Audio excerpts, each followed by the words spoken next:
ये कहानी एक ऐसे मिलिट्री ऑफिसर की है जो कि एक स्कूल में बच्चों को पढ़ाने के लिए जाता है, पर उस स्कूल के सभी बच्चे बहुत ज्यादा हरामी हैं, जिन्हें वो किस तरीके से सुधारता है आइए देखते हैं आज की इस कहानी में। तो कहानी की शुरुआत में हेनरी को दिखाया जाता है जो कि पहले एक यूएस मिलिट्री ऑफिसर था, पर अब उसने रिटायरमेंट ले लिया है क्योंकि वह अब अपनी जिंदगी को एक टीचर के रूप में बिताना चाहता है, जिसके लिए वो अपने पुराने स्कूल में जाता है जहां प्रिंसिपल उसे कहता है कि उसे पढ़ाने का कोई एक्सपीरियंस नहीं है तो उसे ये जॉब नहीं मिल सकती है। पर फिर हेनरी उन्हें हाई अथॉरिटीज का साइन किया हुआ एक लेटर दिखाता है, जिसे देखने के बाद प्रिंसिपल तुरंत उसे टीचिंग की जॉब दे देता है और उसे कहता है कि उसे स्कूल के सबसे बिगड़ी हुई क्लास को पढ़ाना है, जिसे कि स्कूल का कोई भी टीचर पढ़ा नहीं पाता क्योंकि उस क्लास के सभी बच्चे बहुत हरामी हैं जो कि टीचर की सुनते कम और उन्हें सुनाते ज्यादा हैं। शायद ये सेक्शन डी की बात कर रहा है। तो अब हेनरी को टीचिंग की जॉब मिल जाती है और वो अगले दिन स्कूल में उन हरामी बच्चों को पढ़ाने के लिए उनकी क्लास में जाता है, पर यहाँ तो उसे कोई भी स्टूडेंट देखने के बाद भी भाव नहीं देता। वो लोग ऐसा बिहेव करते हैं कि उनकी क्लास में कोई आया ही नहीं है और सब अपनी अपनी मस्ती में लगे रहते हैं। कोई क्लास में सोया हुआ है तो कोई गिटार बजा के लड़की को इम्प्रेस कर रहा है और यहाँ तक कि कुछ स्टूडेंट तो यहीं पर स्टोव जला के मैगी बना रहे हैं। स्कूल थोड़ी चल रहा है, ये तो कैंपिंग चल रही है और बेचारे हेनरी की तो कोई इज्जत ही नहीं है। तो अब हेनरी उन सभी बच्चों का ध्यान अपनी तरफ करने के लिए उन सभी के कामों पर कमेंट्स पास करता है। ए सुनो, मैगी 2 मिनट में थोड़ी बनती है, 10 मिनट लगते हैं, और तू पबजी के मरीज इधर दिखा, अबे तू तो नूब है। और इस तरह से वो सभी बच्चों का ध्यान अपनी तरफ आकर्षित करता है और फिर जब सभी बच्चे उसकी तरफ देखते हैं तो वो उन्हें अपना इंट्रोडक्शन देता है और अपना नाम और फोन नंबर बोर्ड पर लिखता है। पर उसकी हैंडराइटिंग देखकर वो सभी बच्चे उसका मजाक उड़ाने लगते हैं और हंसने लगते हैं। फिर उनमें से एक स्टूडेंट उसे कॉल करता है और उसे चुपचाप यहाँ से निकलने के लिए बोलता है, पर हेनरी इस बात को मजाक में लेता है और हंसने लग जाता है। तो अब वो हरामी बच्चे फिर से अपने पुराने कामों में लग जाते हैं जो कि वो पहले से कर रहे थे और वापस से हेनरी को इग्नोर करने लगते हैं। अब ये देखकर हेनरी एक चौक से क्लास के फायर स्प्रिंग पर मारता है और वो सभी बच्चे भीगने लग जाते हैं, जिसके बाद वो सभी बच्चे हड़बड़ाते हुए उठते हैं और हेनरी की तरफ देखते हैं और इस तरह से हेनरी ने सभी स्टूडेंट्स का ध्यान अपनी तरफ कर लिया था। फिर वो उन सभी बच्चों को अपना इंट्रो देता है और उनका अपनी क्लास में स्वागत करता है। अब क्लास खत्म होने के बाद 5 सबसे कम रैंक लाने वाले बैक बेंचर्स का ग्रुप स्पोर्ट्स रूम में सिगरेट पीने के लिए जाते हैं, जहाँ उनके ग्रुप का लीडर जैक था, जिसे अपने से सीनियर क्लास की लड़की पर क्रश था। और ये बात जब उसके दोस्तों को पता चलती है तो वो लोग उसका मजाक उड़ाने लगते हैं और तभी इधर स्कूल के अमीर और बिगड़े हुए बास्केटबॉल प्लेयर के बच्चों का ग्रुप आता है जो कि इन दोनों से बहुत चिढ़ते हैं और ये दोनों ही ग्रुप एक दूसरे के दुश्मन हैं। वो लोग जैक का मजाक उड़ाते हैं क्योंकि वो बेचारा बहुत गरीब है। साले मैं तुझे पहचान गया तू। इसके बाद जब वो बास्केटबॉल प्लेयर का ग्रुप अपनी प्रैक्टिस कर रहे थे तो इधर जैक भी उन्हें अपने दोस्तों के साथ देख रहा था। तो इधर जैक अपनी बेइज्जती का बदला लेने के लिए ग्राउंड पर एक बोतल गिरा देता है, जिससे बास्केटबॉल टीम का लीडर गिर जाता है और ये देखकर जैक और उसके सभी दोस्त उस पर हंसने लगते हैं। लेकिन ऐसा करते हुए उनकी इंग्लिश टीचर ने उन्हें देख लिया था और वो उन्हें पनिशमेंट दे देती है। अब पनिशमेंट से बचने के लिए वो स्टूडेंट टीचर के साथ एक प्रैंक करते हैं और उसके टेबल पर पानी गिरवा देते हैं। फिर जब टीचर अपने डेस्क को साफ कर रही थी तो वो लोग इस मौके का फायदा उठाकर यहाँ से भाग जाते हैं। फिर उधर हम स्कूल के प्रिंसिपल को देखते हैं जो कि बहुत परेशान है क्योंकि उसके स्कूल की रिपुटेशन अच्छी नहीं है, जिस वजह से एजुकेशन बोर्ड उनकी एनुअल फंडिंग में से 20% की कटौती करने वाला है। इसलिए स्कूल में एजुकेशन बोर्ड से कुछ लोग भी आए थे क्योंकि वो जानना चाहते थे कि क्या वो स्कूल सही से चला रहे हैं या नहीं और वो किस तरह से स्कूल में फंडिंग का इस्तेमाल करते हैं। अब हेनरी अपनी क्लास में उन बच्चों को पढ़ाने के लिए जाता है, पर उधर क्लास में उन सभी स्टूडेंट्स ने उसके साथ प्रैंक करने के लिए दरवाजे के ऊपर एक पानी का बकेट रखा था। पर जब हेनरी दरवाजे को खोलता है तो वो उस गिरती हुई बकेट को मारकर दूर फेंक देता है और ये देखकर वो सभी बच्चे हैरान हो जाते हैं।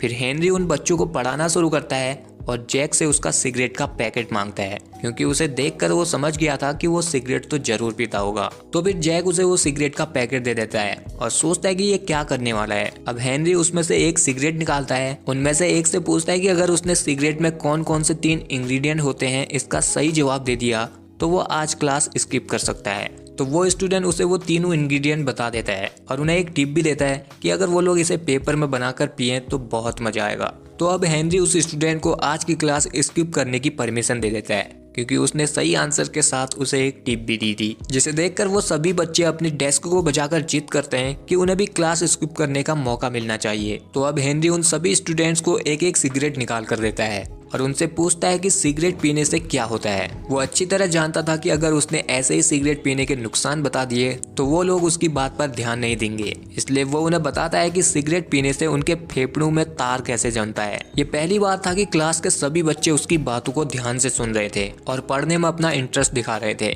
फिर बेल बजने के बाद हेनरी उन सभी बच्चों को अपनी सिगरेट वापस करने के लिए कहता है और ना चाहते हुए भी जैक और उसके साथियों को भी सिगरेट वापस करनी पड़ती है।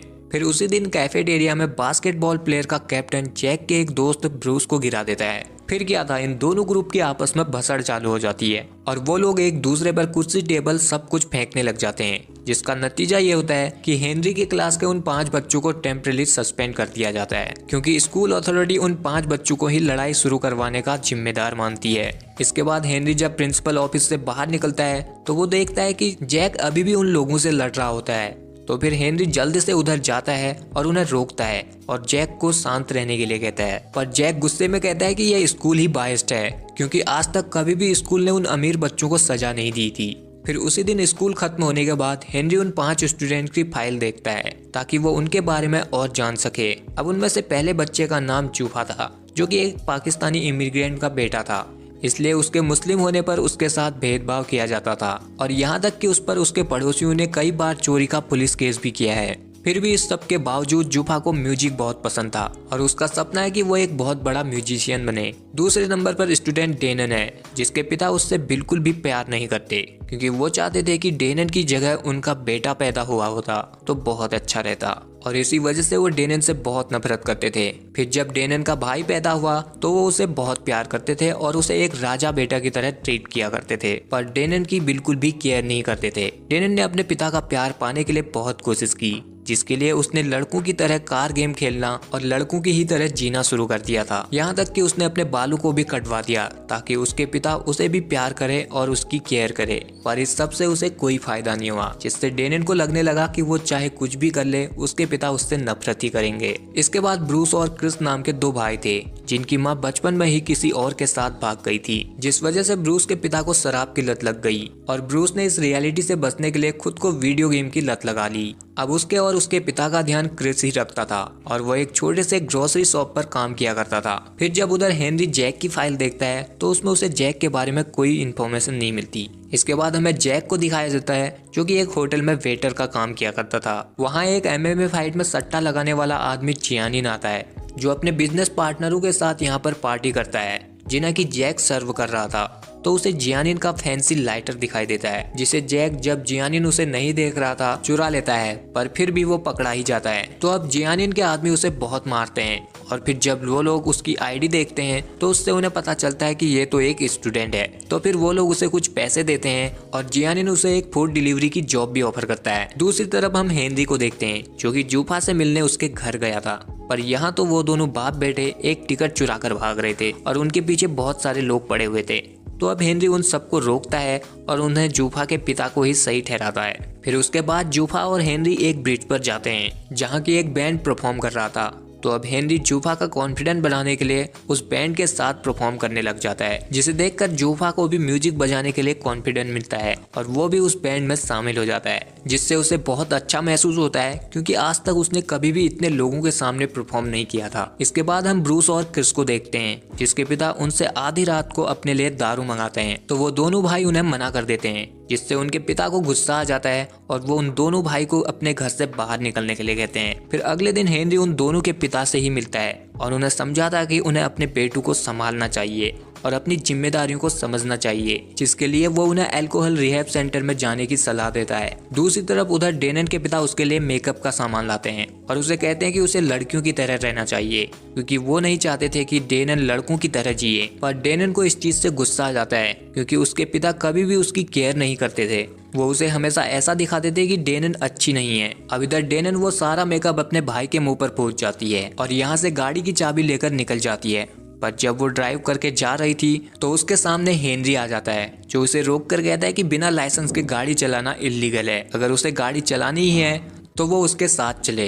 तो अब ये दोनों गो कार्ट रेस के लिए जाते हैं, पर यहाँ हेनरी ने उसके पापा को भी बुलाया था, क्योंकि वो दोनों बाप बेटी के बीच रेस करवाना चाहता है। फिर इन दोनों के ही बीच रेस शुरू होती है, जिसमें वो दोनों बाप बेटी एक दूसरे की केयर बिल्कुल भी नहीं कर रहे थे और दोनों ही ट्रैक से बाहर पहुंच जाते हैं, जहां एक ट्रक डेनन की गो कार के ऊपर चढ़ जाती है, पर डेनन बच जाती है। और ये देखकर उधर डेनन के पिता को बहुत दुख पहुंचता है और वो रोने लगते हैं, क्योंकि उन्हें नहीं पता था कि डेनन बच गई है। जिसे देखकर डेनन को एहसास होता है कि उसके पिता उससे बहुत प्यार करते हैं, और वो अपने पिता के पास जाती है और उन्हें खुशी से गले लगा लेती है।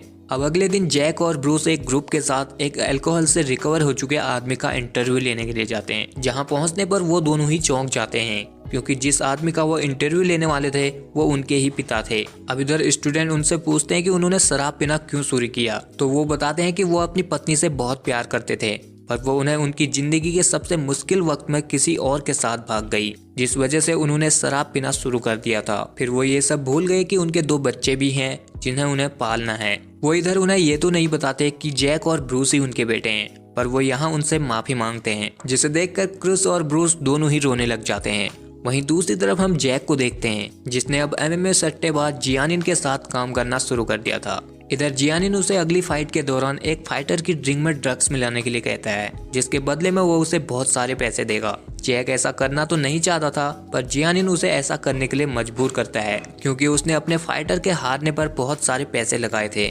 तो अब फाइट से पहले जैक उस फाइटर की ड्रिंक में वो ड्रग्स डालता है, पर ऐसा करते हुए वो पकड़ा जाता है, जिससे वो लोग अब उसे बहुत मारते हैं और उसे एक लॉकर में बंद कर देते हैं। फिर थोड़ी देर बाद इधर हेनरी आता है और वो इनसे पूछता है कि क्या उन्होंने किसी स्टूडेंट को यहाँ पर देखा है। तो इधर उनमें से एक आदमी उसे यहाँ से जाने के लिए कहता है, पर तभी जैक लॉकर से हेल्प हेल्प करके चिल्लाने लगता है, जिससे हेनरी समझ जाता है कि उन लोगों ने जैक को फंसाया हुआ है। तो वो अब उन लोगों के साथ लड़ने लगता है और वो अकेला उन सब पर भारी पड़ता है। फिर आखिर में वो इधर उनके बेस्ट फाइटर से लड़कर उसे नॉकआउट कर देता है, जिसकी अगली फाइट होने वाली थी।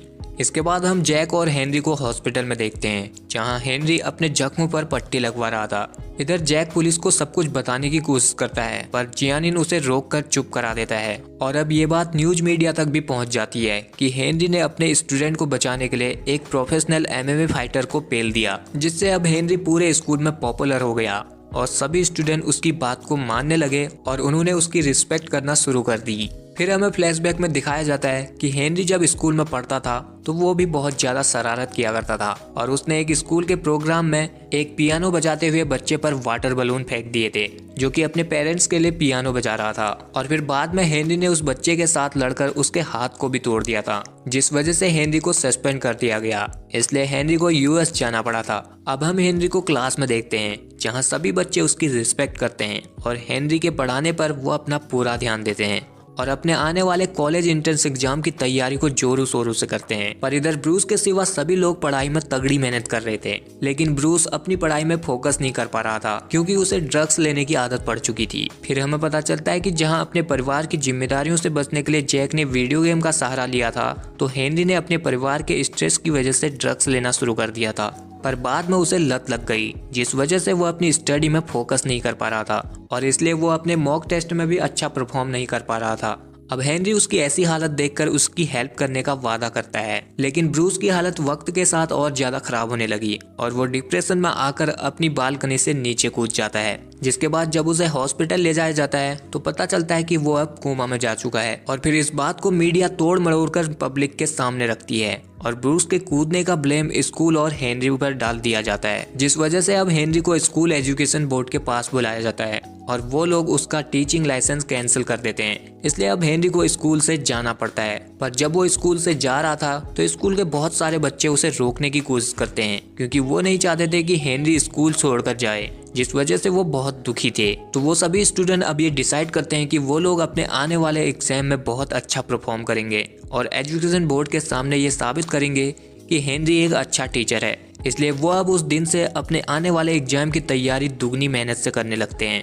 और फिर जब एग्जाम का दिन आता है तो जैक, ब्रूस और क्लास के सभी बच्चों को हेनरी के फोन से मैसेज आता है कि वो उनसे स्कूल में एग्जाम से पहले मिलना चाहता है। फिर जब सभी बच्चे स्कूल में पहुंचते हैं तो इधर पता चलता है कि ये सब तो जियानिन का किया धरा है, क्योंकि वो हेनरी को सबक सिखाना चाहता था। वो अब इन सभी स्टूडेंट को स्कूल में कैद कर देता है ताकि वो लोग अपना एग्जाम ना दे पाए और हेनरी दोबारा से स्कूल में वापस ना पाए। पर कुछ देर बाद हेनरी जब स्कूल पहुंचता है तो उसे यहाँ जियानिन के बारे में सब कुछ पता चल जाता है कि उसने स्टूडेंट को अपने कब्जे में किया है। तो वो अब जल्दी से जियानिन की तरफ जाता है और उसके सभी आदमियों से लड़कर सभी स्टूडेंट को आजाद कर देता है। फिर वो स्टूडेंट अपना एग्जाम देने के लिए यहाँ से जल्दी से जाते हैं। पर इधर हेनरी अभी भी जियानिन से लड़ रहा था। अब लड़ाई के दौरान ही जियानिन उसे बताता है कि वो वही लड़का है जिसके हाथ को बचपन में हेनरी ने तोड़ दिया था और उसकी ही वजह से वो कभी म्यूजिक कंपटीशन में नहीं जा पाया और उसके बाद से उसने कभी भी पियानो नहीं बजाया और वो इस सब का कारण हेनरी को मानता था। हेनरी उसे समझाने की कोशिश करता है पर वो फिर से हेनरी पर अटैक कर देता है। लेकिन आखिर में हेनरी जब उसे एक नाइफ से मारने वाला था तो वो रुक जाता है और उससे अपने बचपन में की हुई गलती के लिए माफी मांगता है, जिसके बाद वो यहाँ से चला जाता है। उधर हम सभी स्टूडेंट को देखते हैं जो कि एग्जामिनेशन हॉल में पहुंच चुके थे और वो अपना एग्जाम दे देते हैं। फिर कुछ हफ्तों बाद जब उनका रिजल्ट आता है तो वो बच्चे सभी अच्छे नंबरों से पास हुए थे, जिस वजह से उनका स्कूल काफी हाई रैंक पर पहुंच जाता है। इसलिए एजुकेशन बोर्ड भी उनके स्कूल को 20% एक्स्ट्रा फंड दे देता है, जिससे स्कूल का प्रिंसिपल बहुत खुश हो जाता है। फिर उधर हम जियानिन को देखते हैं जिसने अब वापस से पियानो बजाना शुरू कर दिया था और दूसरी तरफ ब्रूस भी जल्दी से रिकवर हो रहा था और वो प्रॉमिस करता है कि वो अगली बार एंट्रेंस एग्जाम जरूर देगा। फिर इसके बाद हम स्कूल में हेनरी को वापस देखते हैं और वो अपने अगले बैच के स्टूडेंट पर फायर स्प्रिंग की बारिश करता है और यहीं पर ये कहानी एंड हो जाती है। सो गाइज, अगर आपको ये वीडियो पसंद आया है तो इस वीडियो को लाइक शेयर के साथ हमारे चैनल को सब्सक्राइब जरूर कर लेना। बाकी मैं मिलता हूँ आपसे अगली वीडियो में, तब तक के लिए आप हमारे चैनल की और वीडियोस को भी देख सकते हैं।